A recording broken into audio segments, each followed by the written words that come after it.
There we go. Go. Okay. I tweeted. So now we're live. We are live. Hi, everyone. I am Dani. I'm with Jamie. And we are Books Are My Fandom. And we're live for another round of... Oh, sorry. My computer just did something really weird. I don't know if any of you heard that. No. Okay. No? Okay. So I'm going to start that again. I'm Dani. Books Are My Fandom. Skipping ahead. We're live for another round. For BAMFs Aloud. For our author interview with Catherine Lowe, author of How It Ends. So, hello.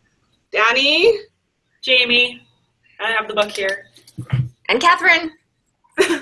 So, Catherine's here to talk about her books and being an author. So, Catherine, can you introduce yourself and your novel? Sure. So my name is Catherine Lowe. I am Canadian. I live in Mississauga, Ontario, which is a suburb of Toronto. And I'm a teacher, a high school teacher here, and a mom and an author.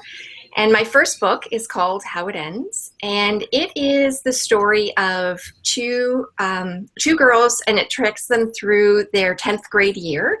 And so they're two friends who meet on the first day of 10th grade, and they get to know each other, and the book follows the ups and downs of their friendship, and their ups and downs they experience individually as well, and how that impacts their friendship over their 10th grade year.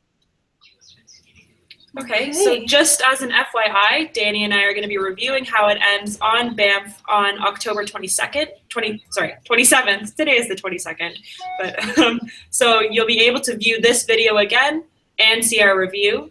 So we're going to start by asking Catherine some questions, and then we'll open the floor to you guys so that you can ask questions to her as well. And you can do that by using the hashtag BAMFs Aloud. So start asking your questions now, and then we'll choose some at random later on in the show after we finished with our questions. So Dani's going to kick that off for us. Okay. Alrighty. So first question is, this is your debut year. What was the best part of it?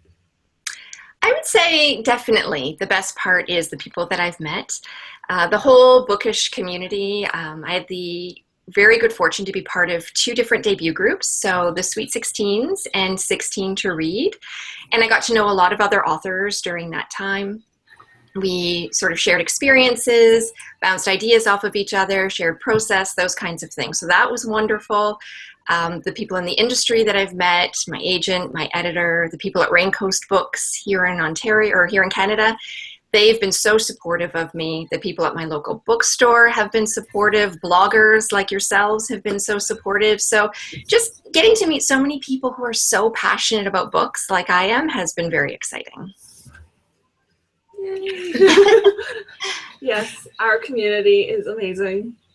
Yeah, that's probably one of the best parts. Like, Dani and I have only been blogging for about a year and a half-ish now. Yeah, so that's been one of the best parts for us as well, is meeting everybody who also enjoys books and likes talking about books and just being able to interact with authors. And meeting each other. Oh yeah, that too, but I think that's a given, so. Like, without books, we wouldn't have met. Yeah, so. But I don't know, I take that as a given, that people understand we enjoy that aspect, because otherwise we wouldn't even have this. So. Okay, so our next question is, what was the hardest scene to write in How It Ends? There were, and I don't want to get spoilery with this question because I don't want to give anything away, but there's a couple that were difficult for me. One, for emotional reasons. So if you've read the book, Annie goes through something major in her life that's quite traumatic for her, and she has a huge decision to make. And writing that scene and the fallout from that scene was difficult because I had to spend a lot of time in the head of somebody who was very conflicted and really struggling, so that part was difficult. There was a second scene that was kind of interesting because it was a fight between the two girls that happened in Jessie's room, and originally I'd written the scene from Jessie's point of view, and it was sort of easy for me in that scene to understand things from her perspective. But then and I remember when I was writing it, thinking to myself, thank God I'm not writing this from Annie's point of view, because I hadn't really like pinned down exactly where she was coming from. And my editor, of course, who picks up on such things, sent back revisions to me saying, well, we kind of already know how Jessie feels here. How about you rewrite it from Annie's point of view? So that one became challenging because I wrote it so many times, but a good kind of challenging, that one, because I think it really balanced out the perspective from the two girls. And that's something that I was kind of proud of with this book, is that I tried really hard not to have, there's no one girl who's right or wrong in the ups and downs they go through. They both have their own perspectives. And I hope that that comes through, that, when you understand where each person's coming from, to them, they're both right and they both are justified in the things that happen. So that scene definitely challenged me to take that to another level. So. Yeah, I when I was writing my review, I was saying that I really wanted a perspective from like Courtney or Larissa, just to see how they saw things. Mm-hmm. Yeah, I would have loved to have written it from a billion different perspectives. It probably would have been really long, but yes, I mean, that kind of idea, though, is something that really interests me, how truth and our experiences of truth all depend on our perspective, right? And so many misunderstandings happen because we assume the other person's thinking something because that's what we would be thinking in their position, kind of thing. So that sort of factored into the book. Yeah, and I mean, if you have too many perspectives, it can get really confusing. So a book that I've been reading or read today, there were too many, and I was just like, what's actually going on right now? So yeah, we would like to understand what everyone is going through, but it's a book. It needs to be simplified. So I think it was also good too. Like, I really felt connected to both the girls, and I could understand both their perspectives while still understanding how they had some miscommunication. Mm-hmm. Good. That's what I was going for. So that's a good thing. Okay. So, our next question, kind of along the same vein, what was the most challenging part of writing authentic teenage friendships? I would have to say doing the topic justice. I felt a lot of self-imposed pressure to do it well, because I think friendship, especially in your teenage years, is such an important topic, and maybe one that's not always, or sometimes even is downplayed. We think, oh, you won't have these friends for the rest of your lives, or there's a lot of messages kids get about friendship, but their friendships are very important to them. And the teenage years, especially with so many changes going on in your life, sometimes it's those connections with other people that are what get you through those times. So I really wanted to do the topic justice for female friendships, and that was probably the hardest part, is just making sure that I did it in a way that I was happy with and that I thought people could identify with. Okay. Jamie, do you have any follow-ups? I kind of touched on it in the last one with how I talked about like Courtney and Larissa, because I thought their inclusion was really interesting, because one girl didn't have like the history and one had the history, and how they interacted with one another. So how did you make that sort of like click without it being a click, in a sense? I don't know that I did that really consciously, like I'm glad that it worked out that way. The other girls, and there was the history that Jessie had with these girls, and that complicated things for her. And I think that was one of and I see this with kids who first come to high school, and these girls were in 10th grade, not 9th, but you have these friendships that you've had sometimes since elementary school or middle school, and then they come to high school, and it's a chance to kind of reinvent yourself. It's a chance to meet all different new kinds of people, and some of those friendships survive that time, and some of them don't. And there's always those issues that come around it. But for some people, like Jessie had some real baggage with some of the other girls, and that she was carrying that around with her, and it impacted her friendship with Annie, even though it was outside of the two of them. So those kinds of experiences that she's carrying around with her really impacted her current friendships a great deal. Yeah. Okay. Sorry. No, go ahead, Dani. I forgot. No, I was going to ask. Did you base this on any of your own friendships? Yes and no, not really. I mean, the characters were completely original. Neither one of them is me or a friend that I've had. But I mean, I think we've all gone through friendships that break up, and we've all gone through, that uncertainty as you're starting to grow away from a friend and you're not sure why, or if you did something wrong, and all of those things. So, I've certainly gone through that when I was younger, and sometimes even when you're older and you lose contact with some of those friends. So those experiences played into it a little bit, but it wasn't based on me and any friend. No, my best friend from high school, actually, when she read the description of the book, emailed me and she's like, "This isn't about us, is it?" And no, it was not. I think she was a little nervous. I probably would be too with my best friend from high school. I'm like, when you read it, you'll know. No, you're neither one. It's okay. Everything's good. See, all of my friendships ended because people moved to different countries. So my high school best friend is in Brazil. Oh, wow. But my best friend at university, that was a very interesting split. It was just one day I decided I'm not going to talk to her anymore.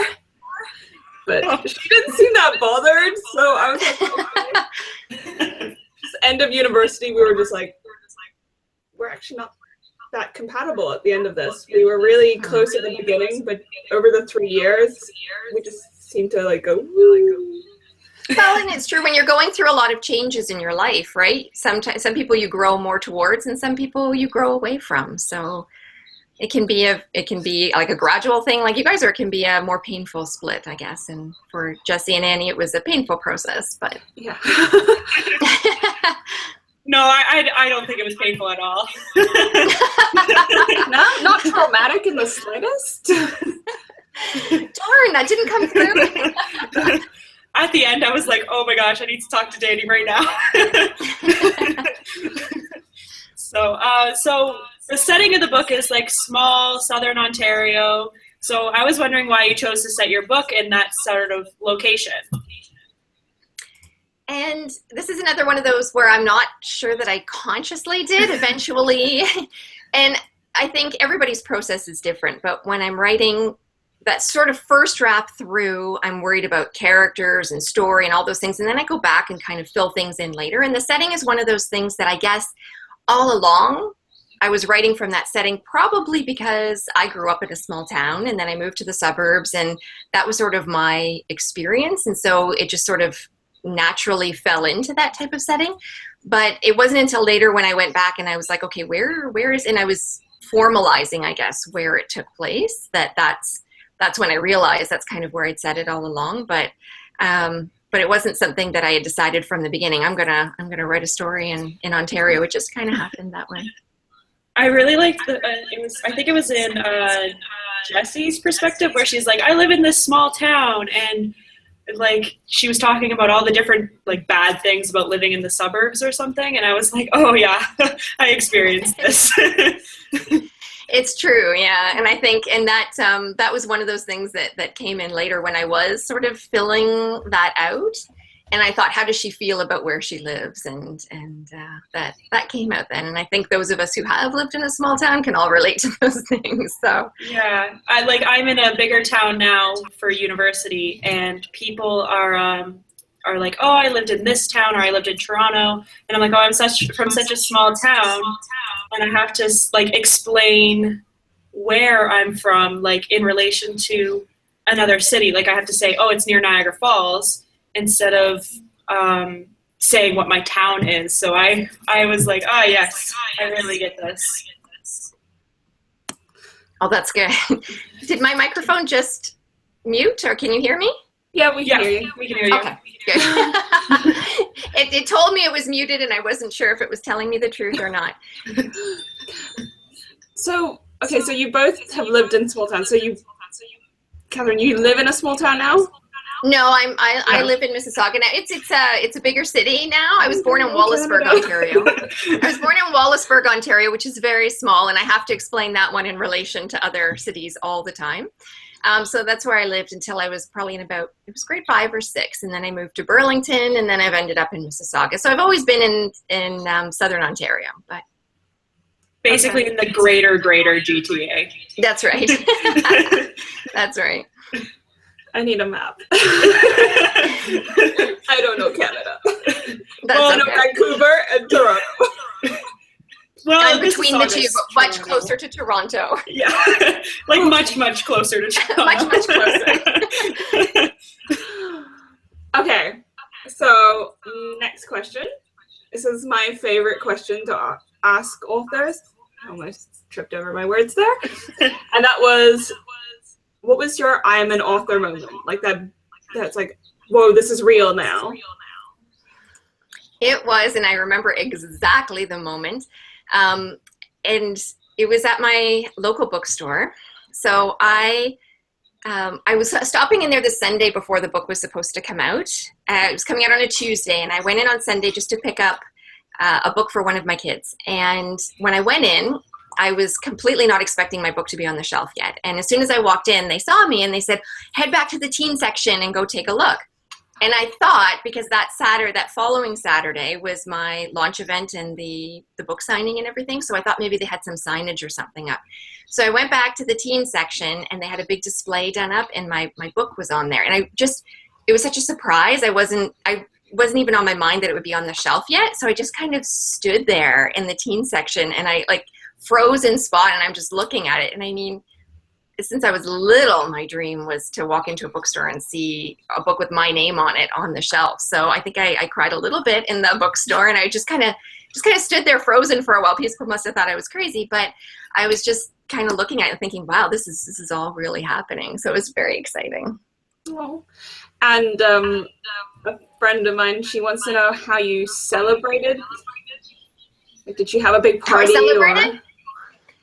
How I celebrated that moment, or how I celebrated the day the book came out, or like, have you had any really big parties, I guess? Well, I had on the day of, my husband and I drank champagne on the Tuesday when it came out, and then the following Saturday was the launch event at that bookstore, and it was really nice. They did a great job. Everybody had helped me get all set up, and all my friends and family showed up. It was really, really a nice day. So I got to sign a bunch of books and feel like an author, and just celebrate with the people who've been there all along. So it was really nice. Oh, I remember that. It's on June 11th was your launch day. And I couldn't go because it was my niece's birthday. Oh, that's right. That's right. I was hoping to see you there, but that's okay. Yeah. But that's okay. We have this now, so. That's right. That's right. Are you going to come to the UK? Wouldn't I love to? In fact, I can't remember when the book is releasing there, but it is. I don't know if it's come out there already, or. I don't think it has, no. Yeah, I think it comes out maybe in January. I'd have to double check it. But yes, I would love to come to the UK. I mean, I now have a book club at university. If you want to come and talk to a bunch of business students, we'd love to have you. Okay. Just checking to see if we have any more audience questions. Jamie, do you have anything in the meantime? So my next question is, what messages do you try to convey in your writing, and how have you incorporated them into how it ends? I don't know. I don't really start out thinking of a message per se. Usually it's more something like a question I have or something that interests me. And so with this one, I was kind of just thinking about, remembering what it was like to be in 10th grade and what friendship was like and feeling socially anxious was like and all of those things. So I think it's the part of me that tries to distance myself from teacher self while I'm writing from writer self, is I don't really think in terms of a message I want people to get, but more questions I want to ask. And I want them in their minds to be thinking of their own sort of message or how they feel about what's happening in the book. Okay. I don't know if you've watched any of our previous shows. What I like to do is ask a would you rather question. Oh boy, okay. And it's just a random, This is a surprise. So I go and find a random would you rather question. I've got one in front of me now. Okay. Would you rather be stuck on a small boat with all your friends and family in the middle of the sea, or be rich and have a great big yacht, mansion, and so on, but have everyone hate you and be alone for the rest of your life? While being stuck on a small boat in the sea with all my friends and family does sound like a little bit of a nightmare when you first read it, I think I would definitely rather be with everybody than not. I think, and I think part of what came through in the book is how important I think, or I hope came through in the book, how important I think connections are for people, and especially with young people I see, the ones who are more isolated, it's so much harder to cope with anything that goes on when you don't have connections with other people. So I would have to choose that one, even though I'd probably want to throw some people off the boat sometimes. I think I would rather us be all contained and together than me be on my own, even if it was in a mansion. Okay, cool. Jamie, do you have any preferences? I would definitely take the mansion. Give me some books and I'm good to go. All of our friends are in books anyway. If you ask me a different day, I'm feeling all warm and fuzzy towards my friends and family now. Ask me another day and maybe I'll throw them overboard and go for the mansion. Okay, so I have a question from someone on the YouTube page, and they want to know, what was the biggest lesson you learned this year? Oh my gosh, that's such a great question. I think, and it varies, but I think as an author, the most important lesson that I learned was about trusting my own process and trusting how, my inner editor voice and all of those things. I think in the beginning, when I started all of this, in my writing, I was doubting myself a lot, or I was afraid to change things, especially the first revision I had from my editor. I mean, I knew she liked the book, but I didn't know what she liked and didn't like. And I found I was almost trying to revise for her instead of for myself. And so I was like, what if I change something that she doesn't like? Will she still like the book? And it took a while for that confidence to kick in and for me to remember that, it's sort of your book and you're, using the guidance of an editor to help you make it the best you can. So I think that's sort of what I learned is trusting myself in the process and just writing the best book that I can. Okay. And are you working on anything at the moment? I am. I've actually finished a draft of it, and it's with my editor now, and fingers are crossed that she loves it. But I don't have any news on it yet because I haven't heard back. It hasn't been with her for that long, actually. But I do have something else. It's not a sequel to How It Ends. It's not related to it in any way. It's a whole different book, but I'm so excited about it. I can't wait to have more to share about it, hopefully. But it's a different kind of book, but I was so excited to write it. It was both difficult to write because in my head I loved it so much, and putting it on paper was kind of difficult at stages, but I'm really happy with the way it is right now. So my fingers are crossed, and hopefully I'll have more to say about it soonish. Is it contemporary? Sorry, I'm like crying. Yes, sorry. It is contemporary. It's still YA. It's still set heavy? Sort of in a high school. Is it heavy as well? In a different way. It's lighter in many ways, but heavier issues underlying. It's hard to describe without, telling you what it's about, but it's more of there's sort of a scandal in the high school, and it's told from 3 different perspectives, and you don't know exactly what's going on or who's responsible for what. It kind of unveils itself as it goes along. So it's hard to describe right now, but I'm really excited about it. It was fun to write. It does touch on some bigger issues like How It Ends does, but it's a different feel to it. And the characters are a little bit older. Okay. So like seniors? Okay. I'm gonna stop now. Crying. Yeah, they're more seniors now, and so they're dealing with slightly different issues than Annie and Jesse were. And they're not all, there's 3 point of view characters, and they're not all female this time, so. There's some guys in there in the point of view characters. So I'm already like thinking of my interview questions for that. Okay. I'm gonna hold it in. I'm gonna just make Dani stop talking by saying that if you watch our regular broadcasts where we're not interviewing an author, we end our broadcast by talking about our #1 release for the next week.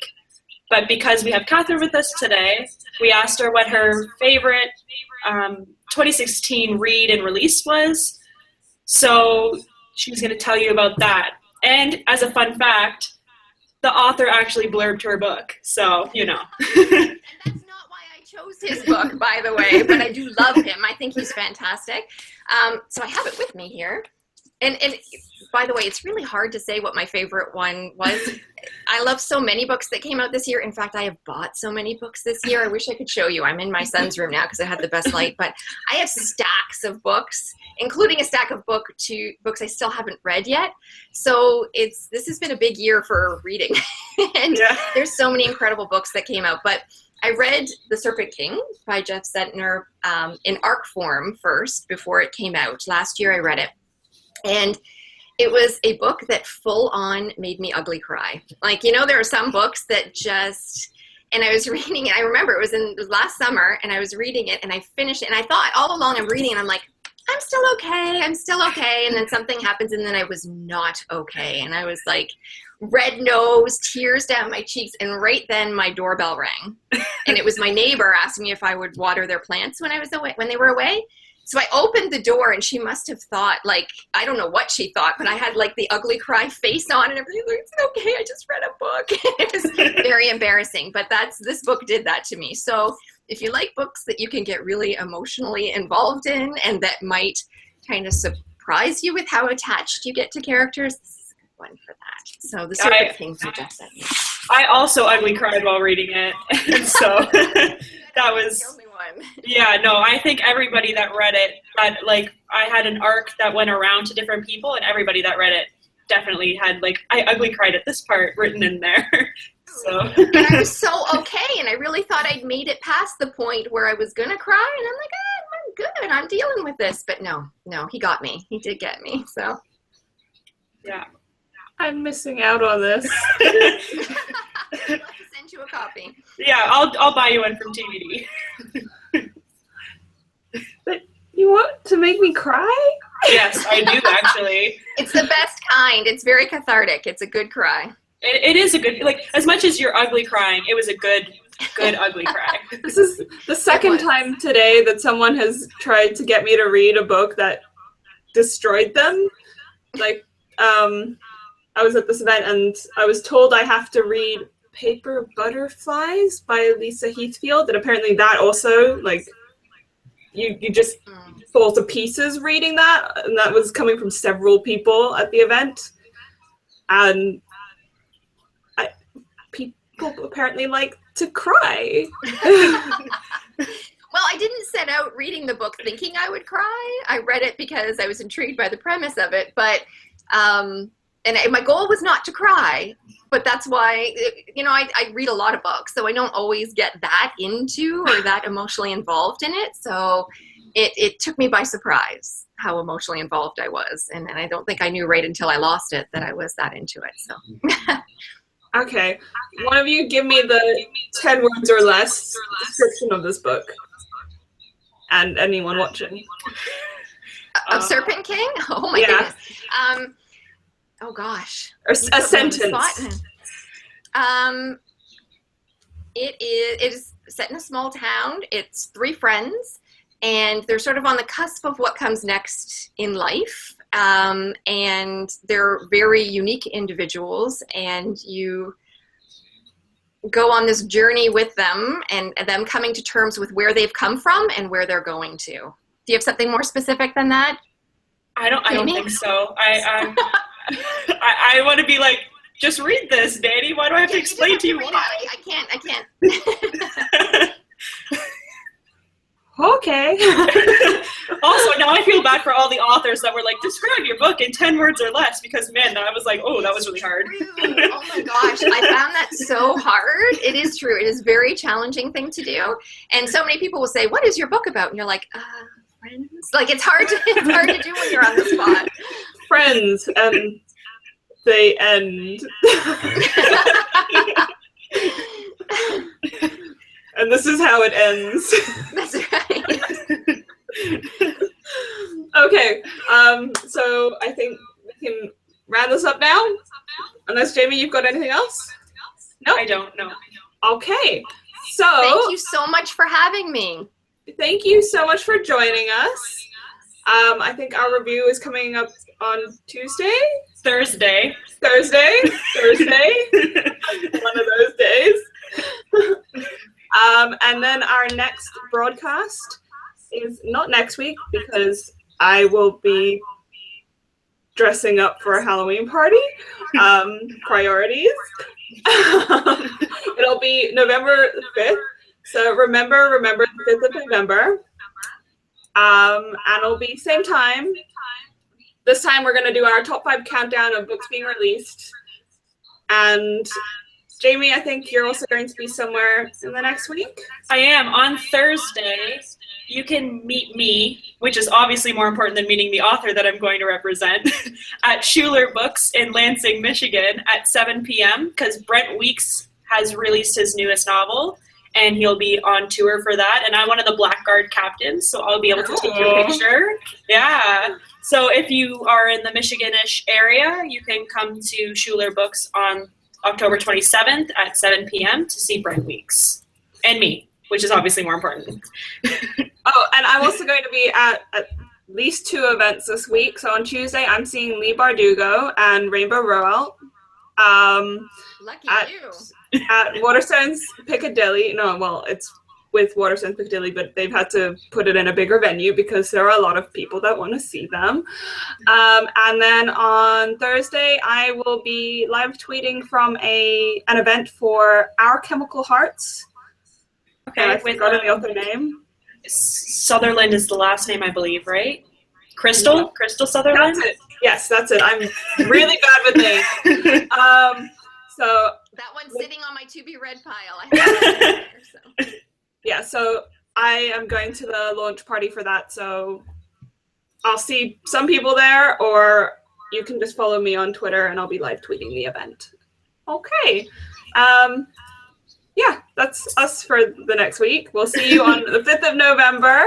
And actually, we have our BAMF chat next Sunday if you want to join us at 3 p.m. Yeah. But we'll tweet about that too. It's about STEM in books. So that's science, technology, engineering, and math in books. STEM. Sorry, that's like my thing. And yeah, thank you so much to Catherine for joining us. Thank you for having me. Jamie's going to tweet out links for where you can get Catherine's book because she's so organized and nice. Okay. So thank you everyone for watching. Thank you, Catherine, for joining us, and we will see you in 2 weeks. Bye. Bye.